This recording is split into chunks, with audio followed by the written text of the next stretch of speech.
So Minecraft movie is killing it in the box office. $300 million opening weekend. That is phenomenal numbers.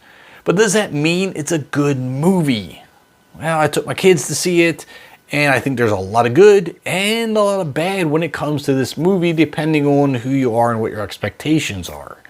So when I went, this theater was packed with kids, obviously the adults that brought their kids, and that's where I realized this movie is directed toward those under the age of 21.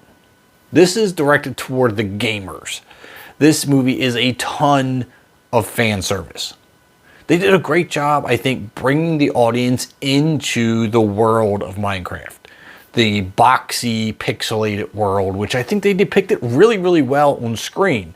They even included many of the tools, the weapons, even the crafting table, a lot of the items that you can collect in the game, many of the characters, creatures, animals, all that stuff. They've included so much. I mean, a lot of which I recognize from my kids playing the game, and then even things that they picked up that they, saw in the game that I didn't, things like that. So I think in that regard, kids and gamers alike, they're going to love this game.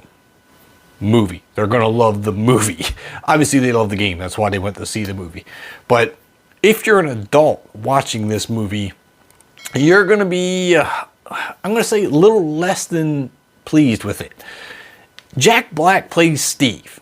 Now, from what I've gathered, what little experience I have with the game, Steve doesn't really have a personality. He's just a character who walks around. It's not like he talks.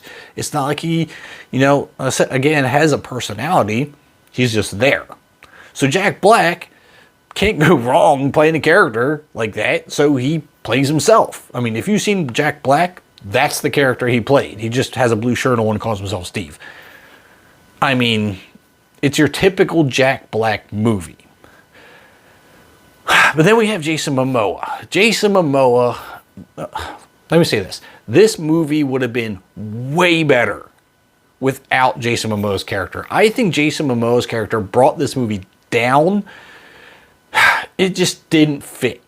It seems like they jammed him in there. Like, we just want somebody else to play next to Jack Black, so let's bring Jason Momoa in and figure out something for him. I mean, this guy played a has-been 1988 video game champion, and he's been living off of that minor legacy his entire life, and now he's an adult loser thinking he's still a video game champion and, living in the 80s still. He's got nothing to show for it, and he's just that weird, moronic, thinks he's still in high school guy. He's a has-been. And he carries that throughout the entire movie, and it actually made the movie less interesting.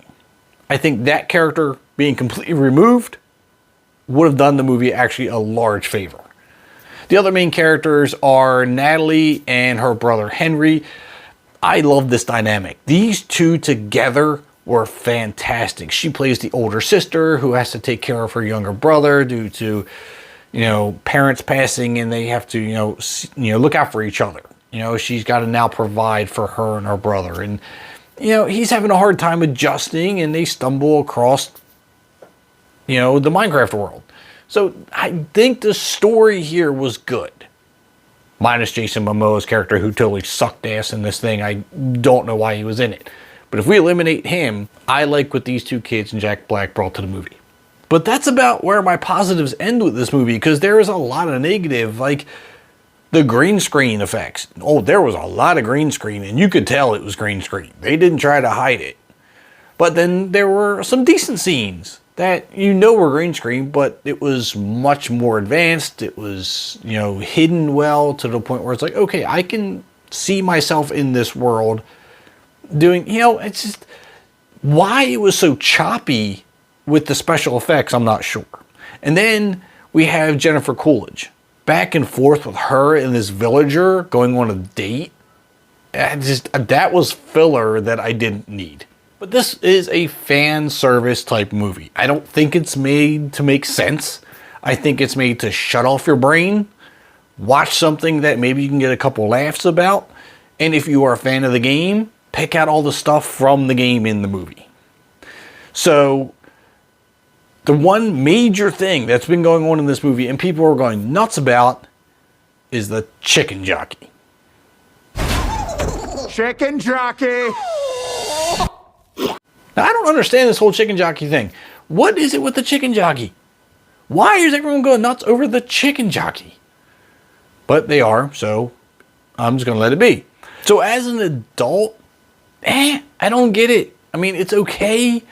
It's got some comical moments, but it's no Super Mario Brothers, that's for sure. But as far as gamers go and kids go, they're loving this thing. My kids love it. They want to see it again. I've seen all the kids in the theaters going nuts over this thing. So I think this is purely a fan service type movie. And because of that and all the fans, I think you can look forward to a Minecraft 2. And I heard they might even be introducing Alex in here, which is the other main character. So we have that to look forward to. If you've seen Minecraft, I mean, I would love to know what your thoughts are. Leave it down in the comments. Hit that like and subscribe button if you haven't already. And I'll see you at the concession stands.